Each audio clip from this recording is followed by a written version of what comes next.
As entrepreneurs, we all have a reason why we chose to leave our 9 to 5 for an 8 a.m. to 10 p.m.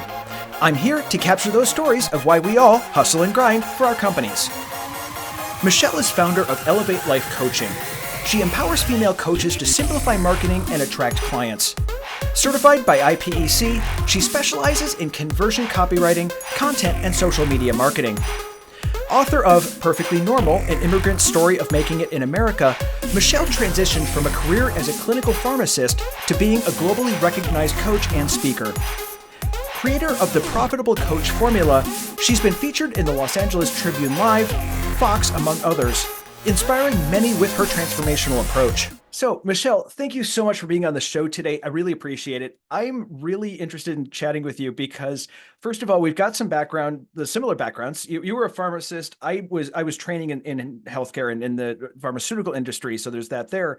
But then the transition. It sounds like we have a really similar transition experience. And startups are our thing. So this is going to be a great chat today. I'm really looking forward to talking to you. Thank you so much for having me. It sounds like we have a lot in common, and I'm sure this episode is loaded with lots of resources. So listen up and buckle your seatbelt. Absolutely. We're going to get right into it. So tell me about your time as a pharmacist. How did you get into pharmacist? Like you're a clinical pharmacist. How did you get into that? I grew up in a very traditional Chinese family, and my parents always knew that their child needs to be some type of professionals, either a Mhm. doctor, lawyers, or someone who has a license that Uh, to hang on their wall so that they can actually make a living themselves, right, sustaining themselves. And that was the whole mission of why they immigrated to America, to have that American dream of, hey, if you got the skill, you can sustain yourself. So mhm. my clinical pharmacist journey was out of I didn't have anything else per se to do because of my physical disability and all that stuff. So they wanted me to learn a skill. And what was the closest thing to a doctor? It would be a pharmacist. I actually get to practice medicine in a field where people actually look upon. And so that's how I started my journey from a biochem major into pharmacy school and became a pharmacist for the last 20 something years. Uh-huh. And how did that work for you? Like, was it like I'm just doing this because I have to, or did you really have a passion for it, or what was that experience like for you? So funny how you asked that because when I first got into pharmacy school, I was really pumped. I was really here to save the patient, save life, and everything I wanted to do, change the medical field and be everybody, my patient's advocate. I Uh, walked in having that enthusiasm of wanting to help. But then little did I know that working with for someone is a complete different ballgame because they have their own agenda. I have my agenda of being passionate to help patients, but that's not their agenda.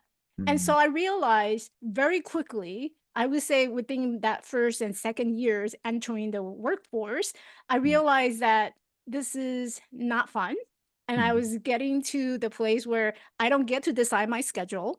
I Yeah. don't get to choose how long my lunch break is. And most of Mhm. the time, it's at the mercy of I have a customer waiting for me Yeah. outside at the counter, right? I had to like eat really quick. And so that was not the lifestyle I wanted. And it burned me out so rapidly to the Mhm. point where, you know what? I'm just doing this as a job. I clock in, I clock out. That would be the end of the ship, right? Yeah. So that pretty much drove me out Yeah. to the healthcare. Yeah. Well, I think a lot of people don't realize how, a clinical pharmacist is like somebody at your pharmacy or, at the Walgreens and they do their thing. I don't think people realize exactly how toxic of a job that is. Yeah. And you're not dealing just with the patient, and you're also dealing with the physician, the nurse practitioner, right? All these healthcare profession. So you're kind of being sandwiched in the middle. And if you're working in the retail setting, most of the retail setting, they're looking for the volume. So how many Mhm. volume, how many prescription can you fill per day? They're looking for that as a measure of their revenue, their success. Whereas Mhm. if you go into, so now I'm in the hospital setting, in a hospital setting, it's still that how do I generate more revenue for the hospital? hospital. Well, I need more patient. And when you have more patient, who's going to take care of these patients? You still have one pharmacist who take care of the entire ICU floors, right? Versus you have a nursing, more of a one-to-one nursing ratio. If you're in an ICU unit, if you're in a regular general setting, then you probably have 1 to 5 is the Mhm. ratio with a caregiver. There's just one pharmacist. And Yeah.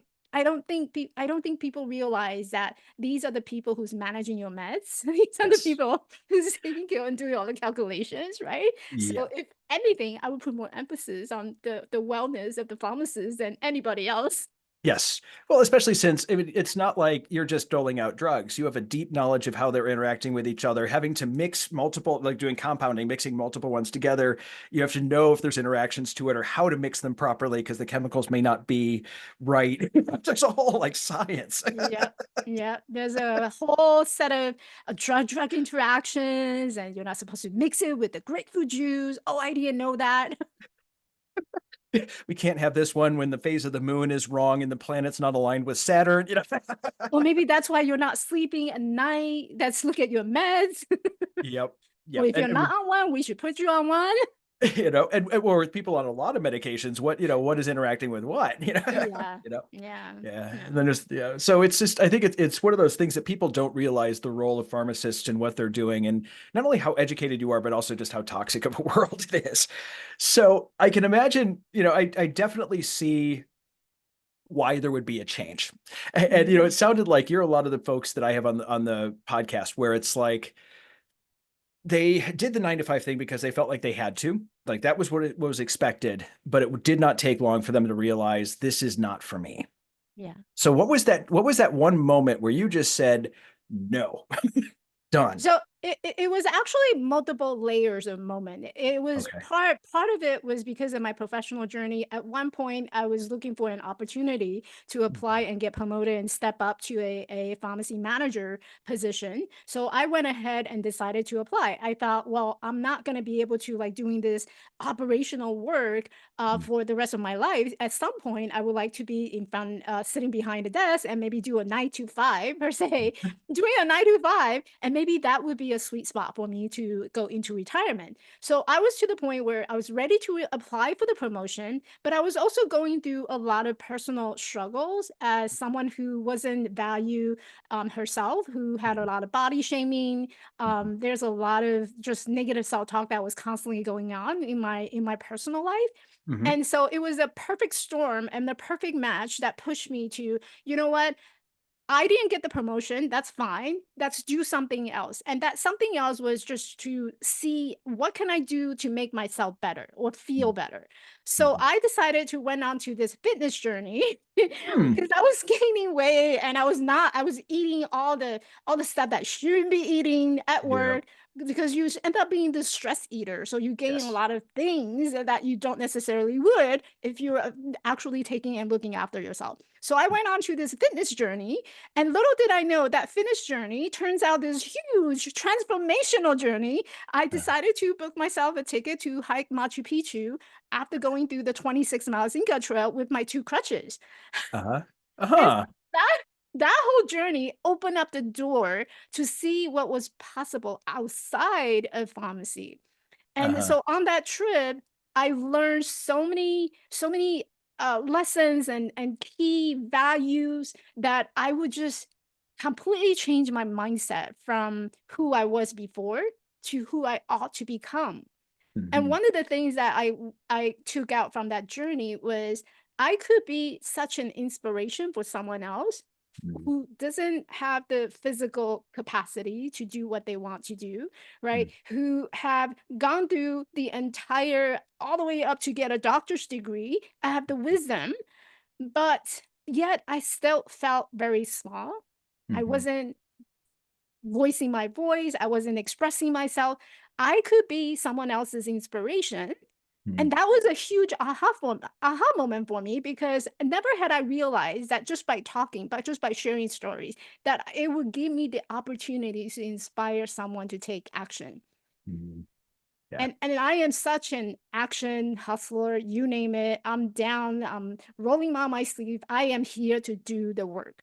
I think the world has two different type of people. There's the creator, there's a seeker, right? The Uh, creator are always constantly creating things and looking out for what are the opportunity that I can create, versus the seeker is always looking for opportunity that they seek. How mm, can I look for more opportunity? But yet they don't actually step up to the game and actually create the opportunity that's in front of them.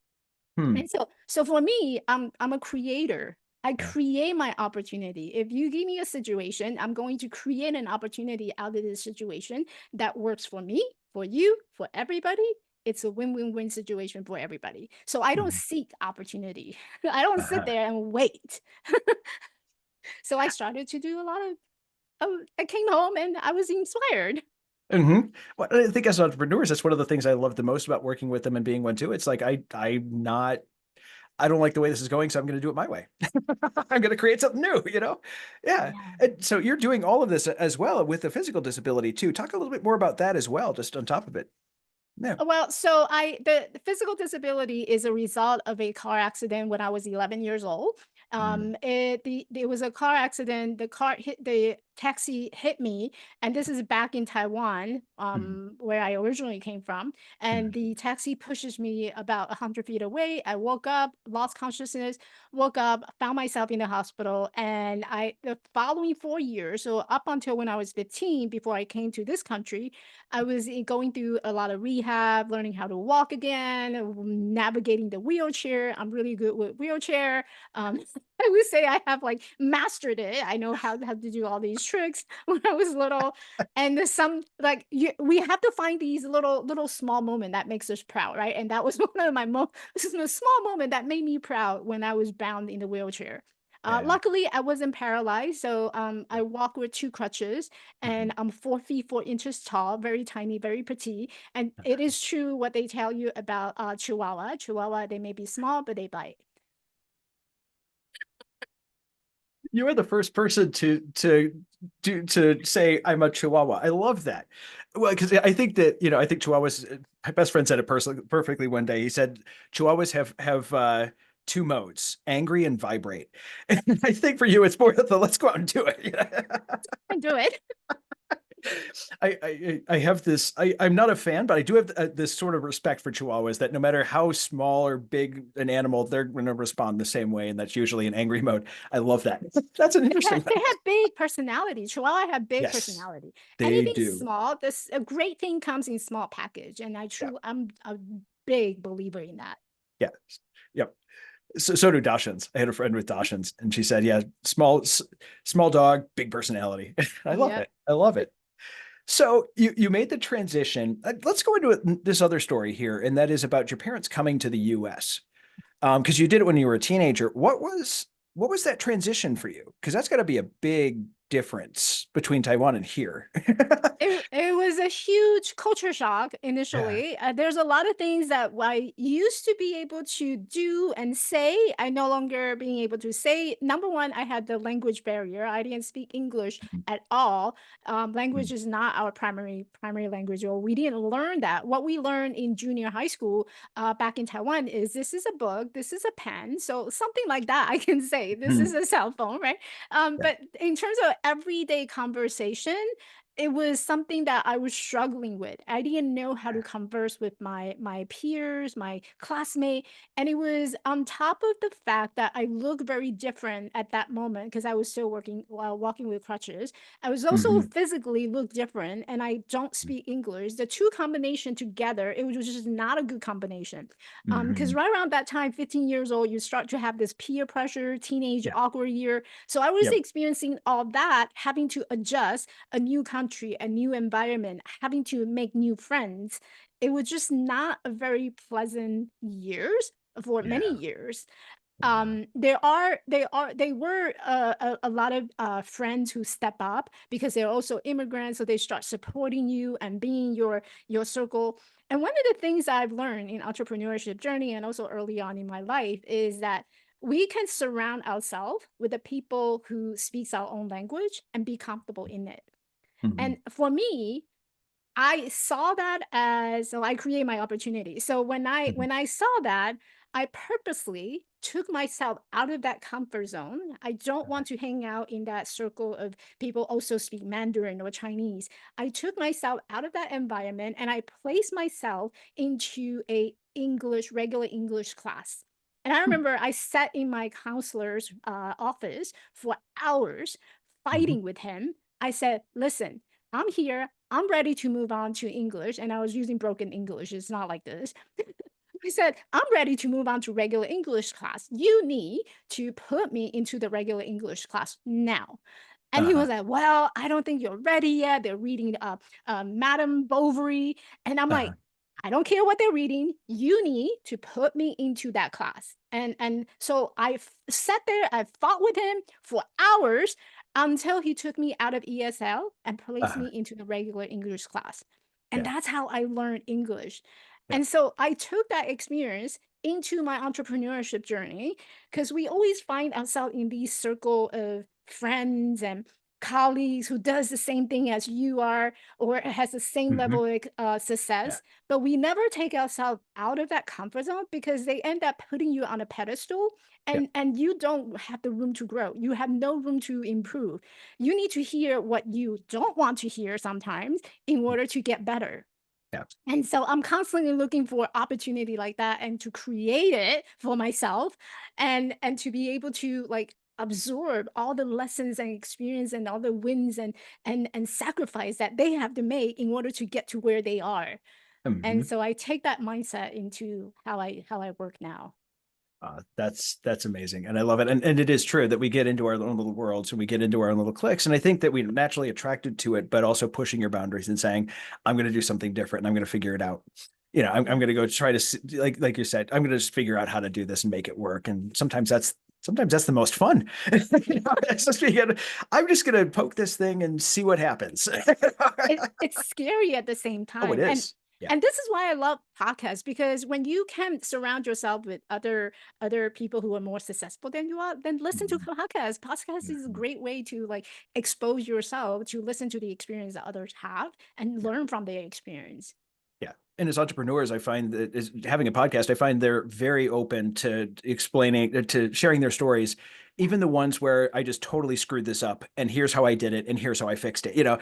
I tend to find the level of transparency is really high and it's more, I want to show you how to do this. Cause I mean, I think the ratio between screwing things up and doing it right is 100 to 1. Mhm. 100 times of screwing something up and then you figure out the one way to do it.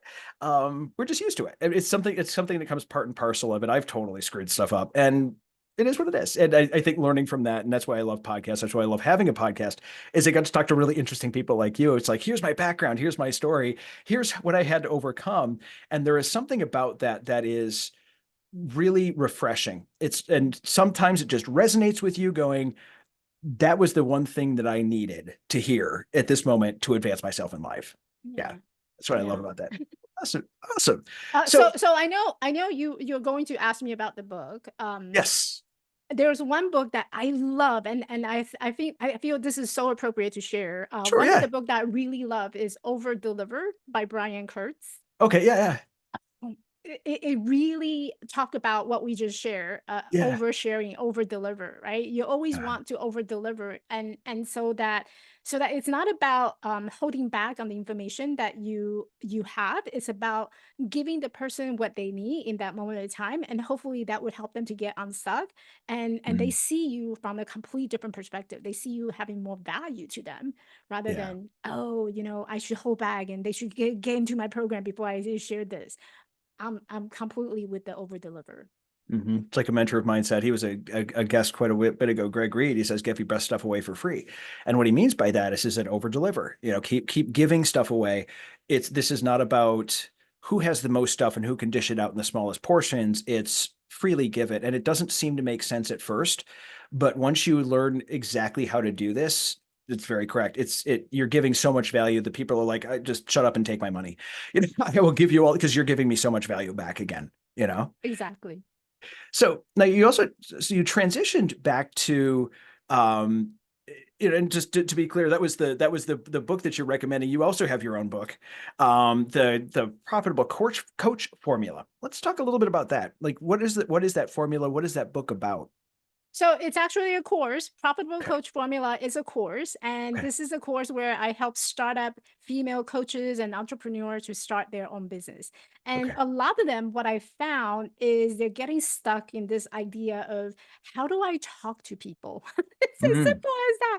How do I Huh. talk to people? And how do I start answering the question of who is it I help with what and who am I in this Uh-huh. business? I feel like a lot of the startup coaches and entrepreneurs don't have that mindset of who am I in this new identity. It's an identity Hmm. that we're Yeah. walking into, right? It's not a new title. You could have a you work for someone else. You could have a clinical pharmacist title, but when you enter an entrepreneur ship, you actually adapt to a new identity that you're going to follow, that you how the world is going to perceive you, and they're struggling with coming up with this identity, so they Hmm. end up finding themselves in this identity crisis. So my course take them to identify their identity.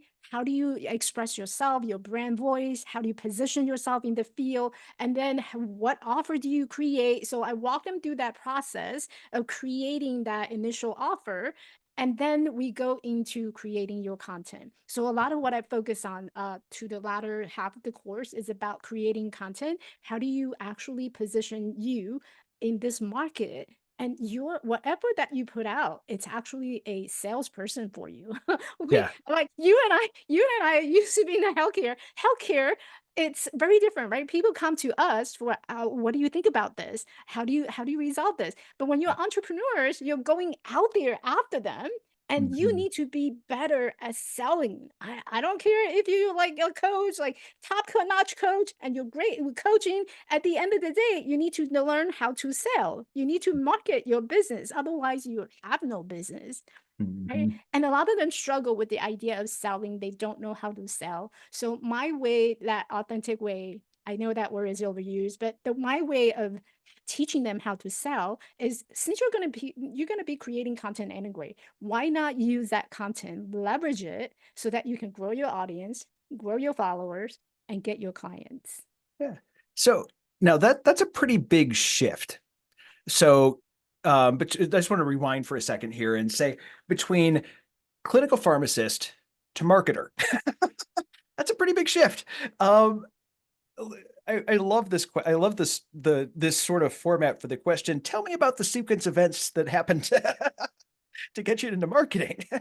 So when I started out my coaching business journey, I started out as a life and mindset coach. And I thought I was going to stick to the life coaching and mindset coaching. But little did I know that after I published my personal memoir, Mhm. I had books in my hand and I had 300 copies sitting in my trunk, but I had no places to sell it. Nobody knew who I am.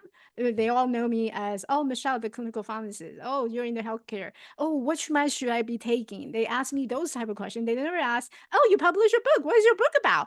Oh, can I get a copy? Where can I get a copy? And so it was to the point where I was struggling to get my message out, to get my business out. And so through that process, I realized the fundamental core to selling is about building that connection, building that trust Yeah. enough, and you deliver the value enough that someone would actually be willing to take out their wallet and give you the money because they want exactly what you have. Yeah. Right. So I learned that in my first year of trying to grow my life coaching business, that in order to have a business, I need to be able to sell. Mhm. And so that got me thinking, okay, so if I need to sell, first of all, how do I sell it? I can do a one-on-one in person, I can attend all these networking. And that was not something that it was very time consuming and it was very exhausting. I'm an introvert, actually. I know, surprising. I get it. I'm an introvert. And so for me to attend these networking events is emotionally and physically draining. So I didn't like that aspects of it. And I was trying to balance out with my pharmacist job so that I didn't have to quit it. It was kind of like my safety net so I can cushion it, right? Yeah. And so I had to use my time wisely. So internet was the first thing that came to my mind. And I'm like my internet age go like dated way back when we have like the AOL, the Mhm. dialing tones. And so I just gave my age away, but that's okay. I remember those days. Right? In those days, they actually send CD to your home and Mhm. want you to install. Yeah. So my internet age is dated back then, and I was always even built my own website. So I'm like, how do I take all these skills and knowledge I had about internet? How do I pivot it and make my business work? So I slowly got into marketing. I'm like, okay, this is something that people actually come to ask me about. Michelle, Mhm. how do you create content? How do you have so many social media posts? How does your Instagram grow to like 200 and 500? Show me how. And so people start coming to you asking all these things that you're doing, you're putting out into the world. Slowly by around 2020, when the whole world shut down, I was at my peak Mhm. because I was already building my business up until then. And Uh-huh. so I'm like, no problem. I can go live on Facebook. Uh-huh. Not an issue. So it just went really smoothly because of all the experience and opportunity that I have created for myself that I was able to make it into this whole marketing coaching business. Huh. I love that. So it's basically, you know, what a lot of coaches do. I learned how to do this. I am successful at it. I'm going to show you. You know, it's giving counsel. You know, I've been here already. I'm going to show you the process that I used to do it, and I love that. You know, it goes back to kind of. I learned about Russell Brunson and his style of things a long time ago, and that's part of one of the influencers or one of the he calls him the attractive character, that person in front of the business Mhm. who instead of just barfing information on somebody, it's let me show you this journey. Let me come along with me. Watch what I did. Let's tell the story about it. And so I love that. I absolutely love that. Cool. Huh. Yeah, people don't like to be told doing things. Yep. People like to be shown. And so when you show them how to do things, it's a lot easier to Yep. build that connection. And a lot of the connection, if you want to be successful in your business, a lot of that connection is about that genuine care for the Mhm. people that you're serving. Yeah. Right. And so you don't want to tell them what to do. You want to show them how does Mhm. this work? And some of them are very creative. A lot of the coaches and entrepreneurs I work with, they're very creative. So they take one single idea and they Uh, can actually yeah. multiply it a lot faster and bigger. And that's the mission, that's the goal behind being like a true marketer, like Yeah. Russell Brunson, right? Yeah. These big names, they're up there for a reason. And Yeah. so don't learn from the strategy, just looking at the strategy that they're using. What you want to learn is the strategy behind the strategy, why they do what they do, and Yeah. it's the why that you want to learn. It's not the what they do that you want to learn. Yes. And the nice part about that style is that what you end up with is it's not you do this steps and that's it. It's here's the theory behind it. Here's how I did it. And it allows you to be able to go out and change it, saying, because no two people are the same. And saying, here's my way to do this. And I'm going to make this my own. I'm going to tweak it a little bit. Here's you see the path, but they don't walk you down the path. You can kind of take your own. I like Yeah. that. I like that. Yeah. Michelle, thank you so much for being on the podcast today. I really appreciate having you here. This has been a lot of fun. And the same thing. It's a lot of fun. This is like probably my most favorite podcast. Oh, thank you. I appreciate that. Thank you. Thank you. That means a lot. Thank you. Thank you. Thanks again for joining us on the Hustle and Grind podcast. If you'd like to learn more about Michelle, check out the link in the description.